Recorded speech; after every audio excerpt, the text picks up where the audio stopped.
I never thought I'd get robbed. I mean, I was always careful. I live alone, lock all my doors, have a cheap security camera at the entrance, and never leave my windows open at night. But that morning, I woke up and knew something was wrong. My living room was a mess. My PlayStation, laptop, and a few watches were gone. There were no obvious signs of forced entry, but the back door was unlocked. The weird thing is, I'm absolutely sure I locked it before going to bed. I froze for a few seconds, trying to process what had happened. I hadn't heard a single noise during the night, nothing that made me think someone was inside my house. And my camera didn't catch anything. It was like the thief had gotten in and out without making a sound. I filed a police report, but they pretty much laughed in my face. They said it was hard to recover stolen stuff and that I should keep an eye on Facebook Marketplace or Craigslist. So that's what I did. I spent the entire afternoon scrolling through listings, hoping to find at least my laptop because it had important work files. And then there it was. Same model, same worn-out sticker on the corner. And the price? Ridiculously low. My heart started racing. I clicked on the seller's profile and saw that he had posted other items that looked like mine too. My console, one of my watches. Everything was right there, up for sale. I knew it was risky, but I didn't think twice. I messaged him, pretending to be just another buyer, and arranged a meetup. The guy replied fast. He said he could meet me at a gas station not too far from my house. When I got there, I saw a guy leaning against the hood of an old car, wearing a gray hoodie with the hood pulled over his face. He looked restless, glancing around constantly. When I approached, he pulled my laptop out of a backpack and showed it like he was selling some random item. I recognized it instantly. The sticker, the scratches on the side, even a small dent on the lid. Rage filled me, and for a second, I thought about just grabbing it and running. But I didn't know if he was armed, and the last thing I wanted was to get stabbed at a gas station. I tried to stay calm and asked about the other items. He hesitated, said he had them at home and could go get them if I wanted. I'm not stupid. I knew that was a setup. So I made up an excuse, said I needed to withdraw cash, and got out of there as fast as I could. When I got home, I felt like an idiot. I didn't get anything back, and I had come face to face with the guy who broke into my house. But the worst part was yet to come. A few hours later, already in bed, I heard a noise from the living room. A soft click, like someone messing with the doorknob. My stomach dropped. I got up slowly and grabbed the baseball bat I keep next to my bed. I walked down the hallway, heart pounding. The living room was dark, but something felt off. A chill ran up my spine when I noticed the front door was slightly open. I was absolutely sure I had locked it after coming back from meeting the thief.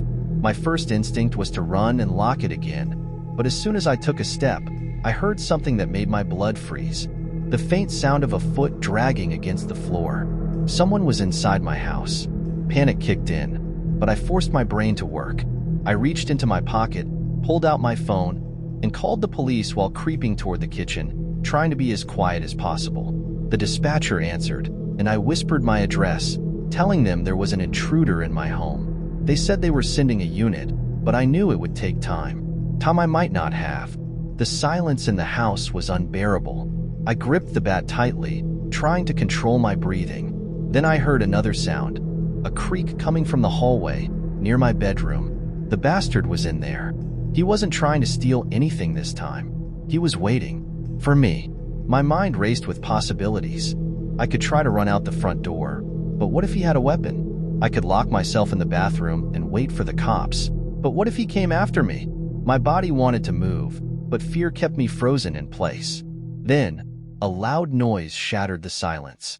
Something fell inside my room. My heart nearly stopped. I didn't know if he had knocked something over, or if he was trying to lure me in. Adrenaline took over, and I knew I had to act before he did. I gripped the bat tighter and, without thinking, sprinted down the hallway and kicked the bedroom door open. The light was off, but I saw a shadow near my bed. I didn't hesitate. I swung the bat as hard as I could. I hit something, or someone. A grunt of pain followed by a heavy thud on the floor.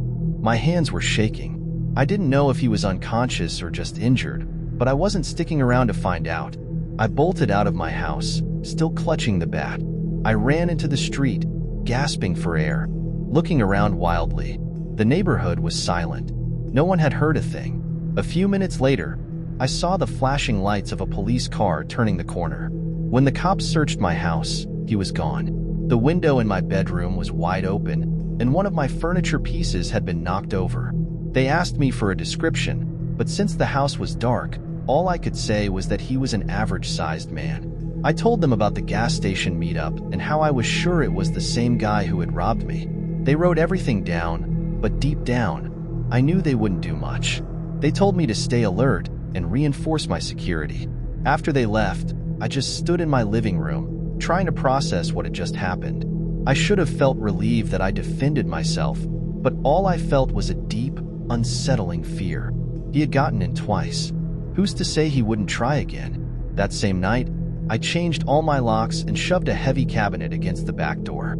I didn't sleep. Every time I closed my eyes, I imagined him standing in the dark, watching me. But days passed, and nothing happened.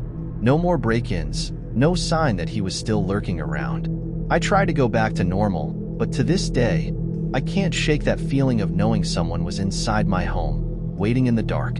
I never saw the Craigslist listing again, never saw the guy from the gas station. But every time I hear an unexpected noise at night, my body tenses up, waiting for that door to open again.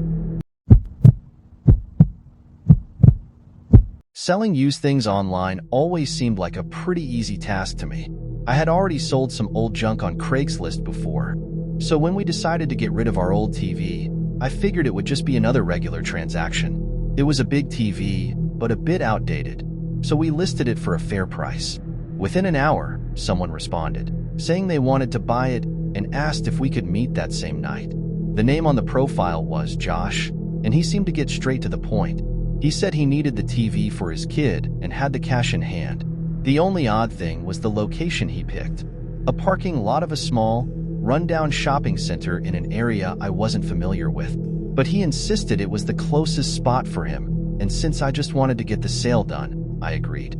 My wife was a bit uneasy when I told her about the meeting, but since it was late and the place seemed public enough, we decided to go together.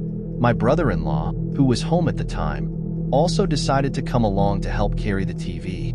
On the way there, everything seemed normal, but as soon as we arrived at the parking lot, an unsettling feeling hit me. The place was emptier than I expected, just a few scattered cars and almost no activity.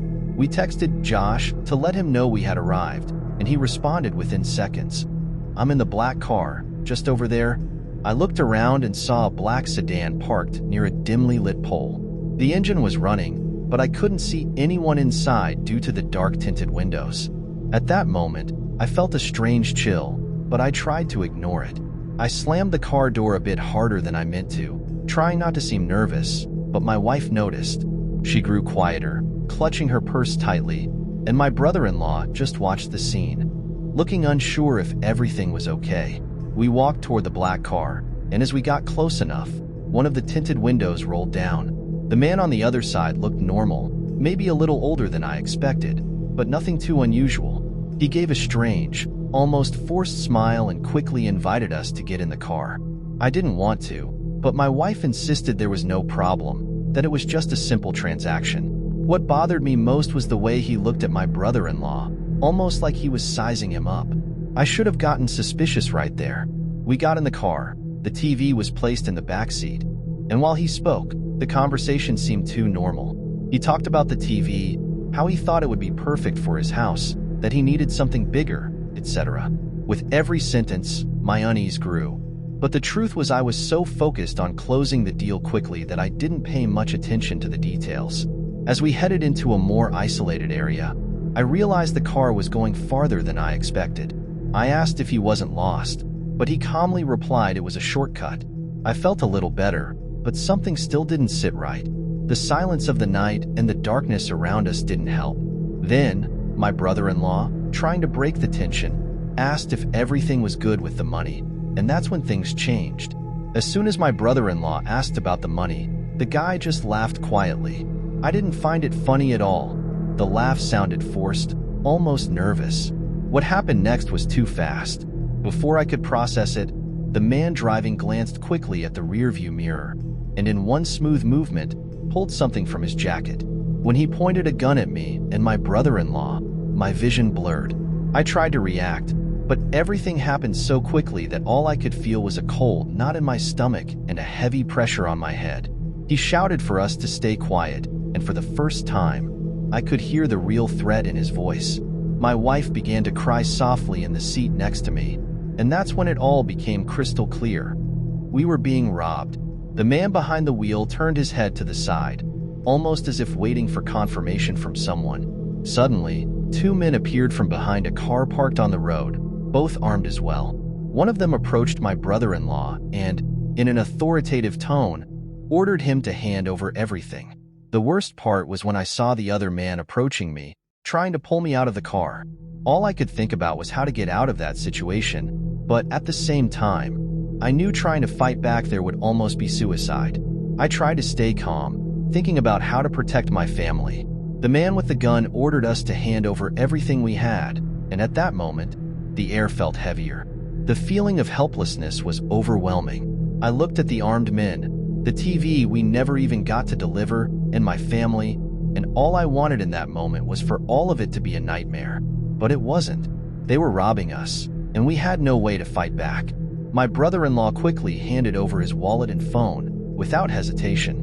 I did the same, trying to stay calm. The men took everything and started to walk away. But suddenly, one of them approached closer, with a cold expression on his face. He looked directly at me, as if evaluating something. I thought he was going to ask me something else, but he only said, "You're very lucky to be alive." Those words echoed in my head in a way I still don't know how to process. How can someone say that and walk away? It made no sense at all. When they finally left, taking everything we had, we were left there, immersed in a heavy silence. I tried to say something, but my voice wouldn't come. The only thing I could do was look at my children, who were in shock. My brother-in-law was the first to recover and, with a trembling voice, asked if everyone was okay. We didn't know what to do, how to react. The feeling that this was a perfectly orchestrated scam consumed me. Somehow, it felt like they had been waiting for us there. The worst part wasn't just the robbery, but the feeling that, if we had been just a little later, or if we'd done one thing differently, things could have ended a lot worse. When we finally decided to get out of the car and seek help, what terrified us even more was not seeing any police nearby. It was as if they knew no one else would come through there at that hour. Like it was the perfect place for a robbery. The police were called, but the feeling of helplessness only grew. When they arrived, it felt like hours had passed, and what they told us made me even more uncomfortable. They said it wasn't the first time something like this had happened in the area, but they didn't have much information on the suspects. It was like the place was a perfect meeting spot for these criminals, a place where no one dared to intervene. When we started giving the details about the men, they seemed surprised by our calmness, by the way we tried to keep our composure, but no one seemed to know what to do. I knew it couldn't be a coincidence. We had been watched, or worse, lured there on purpose. What made me even crazier was that, despite all the details, the police seemed to have already accepted that it would happen again. That night, when I went back home, the silence haunted me the most. Nothing else happened afterward, except for the feeling that the men were still nearby, watching, waiting for something. Weeks passed, and the fear of being followed, of being watched, settled in. Nothing wrong happened after that, but every time I went out at night, I felt a chill down my spine, as if what had happened wasn't just some ordinary robbery. What disturbed me the most was that everything seemed to stop all of a sudden, without explanation. No calls, no other attempts to contact us. But to this day, whenever I pass through more isolated areas, I still get an inexplicable fear of being lured again to a place I should never have been. That feeling has never left me. I don't know what happened that night, but I know I'll never understand why everything was so calm, until the moment I couldn't turn back. I've always used Craigslist to get free stuff. I've picked up furniture, electronics, even a microwave that worked perfectly. So when I saw an ad for a free mini fridge, I thought I'd hit the jackpot. The guy said he was cleaning out his garage and needed it gone ASAP. I sent him a message, and he replied quickly, "You can pick it up today. Just let me know when you're on your way." Nothing weird about that. I asked for the address, and he sent me a location way out on a dirt road outside the city. I hesitated for a second, but he assured me it was in good condition and he just didn't want to bother taking it to a donation center. Since I really needed one for my man cave, I agreed. The moment I got there, I knew something was off. The house looked abandoned. Overgrown yard, dirty windows. I sent a message saying I was at the door, but got no response. I waited a bit, knocked, nothing. Then I noticed the garage door was slightly open. I called out again and stepped inside. The place was dark, and there was a weird smell, like mold mixed with something worse. I walked in a little further and saw the mini fridge in the corner. It looked fine, so I went to grab it. But just as I reached out, I heard a noise from inside the house. A creak, like someone shifting their weight slowly. I froze. The sound came from deeper in the house, and I didn't know whether to run or check it out. Like an idiot, I decided to investigate. The door leading inside was open, and even though every instinct screamed at me to leave, I stepped through. The smell got stronger the further I went. The air felt heavy, thick with something I didn't want to identify. I moved down a dark hallway and saw a slightly open door. The room beyond was dimly lit, and at first, I couldn't process what I was seeing. It didn't seem real. Then, after a few seconds, I understood. A body, a rotting corpse, sprawled on the bed. The face was swollen and distorted in a way I'll never forget. My stomach turned. I knew I wasn't supposed to be there. This wasn't just some empty house. I had walked into something wrong, something that didn't make sense. I tried to step back, but my feet felt glued to the floor. The smell was overwhelming now, like it was pressing down on me. I wanted to scream, to run, but fear had locked me in place. When I finally forced myself to look toward the hallway, I saw it. A shadow, standing at the end, watching me. My heart slammed against my ribs. The figure didn't move at first. It just stood there, like it was studying me. A chill ran down my spine. I couldn't see a face, just a dark outline blocking the exit. Then, without warning, it shifted. Not quickly, not aggressively, just a slow, deliberate step forward, like it knew I had nowhere to go. That was when my body finally reacted. I spun around and stumbled out of the room, my pulse pounding. I ran down the hallway without looking back, because I knew that if I did, I might freeze up again. I reached the garage, trying to remember how I got in. The door I'd come through was shut. I didn't remember hearing it close, but there it was, locked. My stomach dropped. My car was right outside, but if I couldn't get out of the house, it didn't matter. Forcing myself to stay calm, I looked for another exit. That's when I heard slow footsteps in the hallway, followed by a whisper. I couldn't make out the words, but it was soft, dragging. My breathing turned shaky. Whoever was in there, they knew I was trapped. I did the only thing I could. I threw myself against the door, slammed my shoulder into it with everything I had. The wood groaned but didn't break. The footsteps were getting closer, and I knew if I turned my head, I'd see something I wasn't supposed to. My whole body shook. In one last desperate attempt, I kicked the door as hard as I could. This time, it burst open, sending me crashing onto the ground outside. I didn't stop. I ran straight to my car, my hands shaking so badly I could barely get the key in the ignition. When I finally got the engine started, I glanced back at the house. The garage door was still open, and for a split second, I swear I saw a shadow standing inside, motionless, watching me leave. I floored it, kicking up dust as I sped down the dirt road. I didn't stop until I was back in town, my chest heaving, heart racing. My phone still had the last message from the guy, but when I tried to reply, the conversation was gone. The ad too. It was like none of it had ever happened.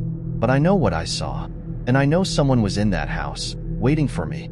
For the next few days, I tried to push it out of my mind, but I couldn't. As much as I wanted to believe it was just a close call, I knew I had barely escaped something much worse.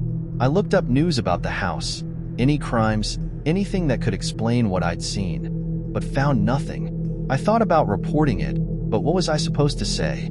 That I want to pick up a free mini fridge and found a corpse? That a shadow chased me through the house? I would sound insane. So I let it go, moved on, swore never to pick up free stuff from remote locations again. But there's one thing that still haunts me. A few weeks later, I got a text from an unknown number. Just 2 words, "Enjoy your visit?" A chill shot through me. I replied, asking who it was, but the message never sent. The number didn't exist anymore. To this day, I don't know what happened in that house. I don't know who or what I saw, but I do know one thing. Someone was expecting me, and somehow they still know who I am.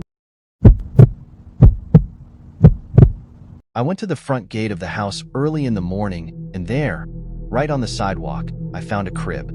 It had a note saying it was being given away for free. I never thought it would be a sign, but at that moment, I thought it was great.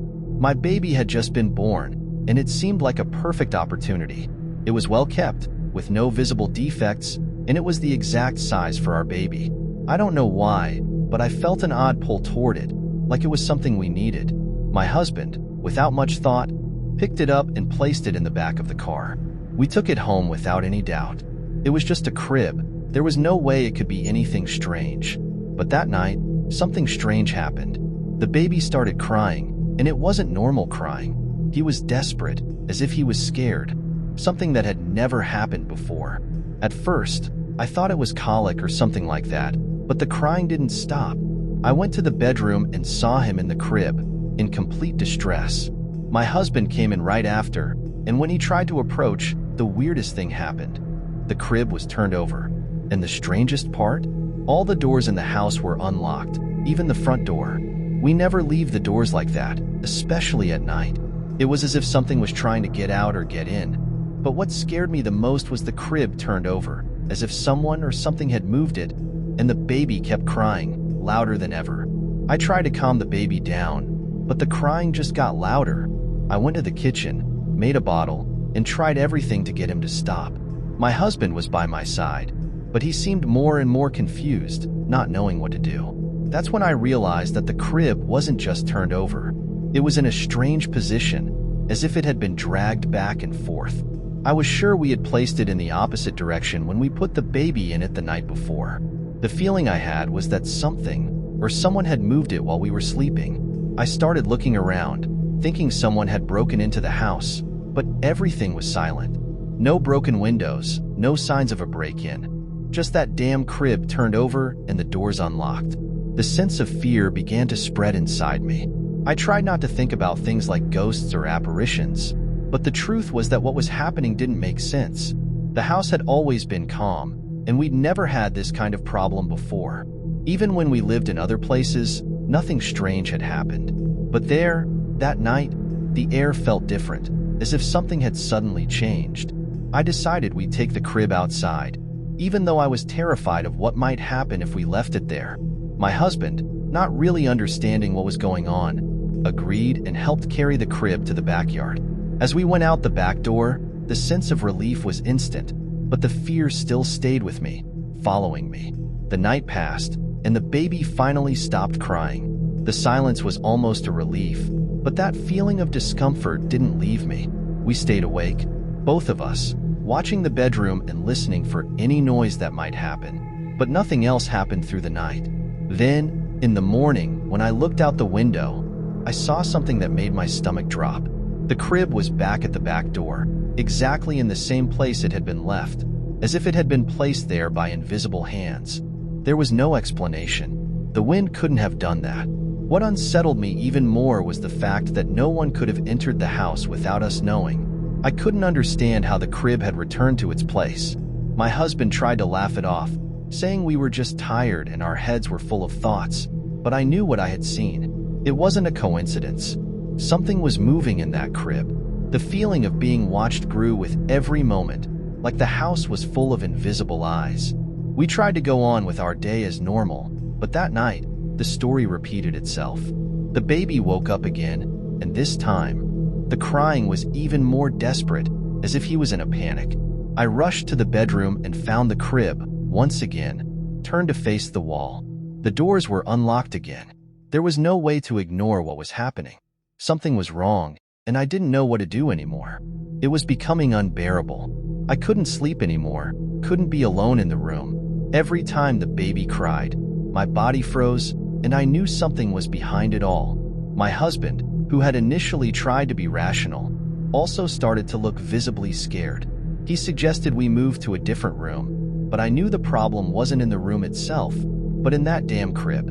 I tried to convince myself that I was just imagining things, but every night, the feeling of something strange intensified. One night, when I went to the room again, I saw something that made my blood run cold. The crib wasn't just turned over, it was moving. It wasn't much, but enough for me to realize it was being pushed to the side. I don't know how to explain it, but it was like something was trying to wake the baby up.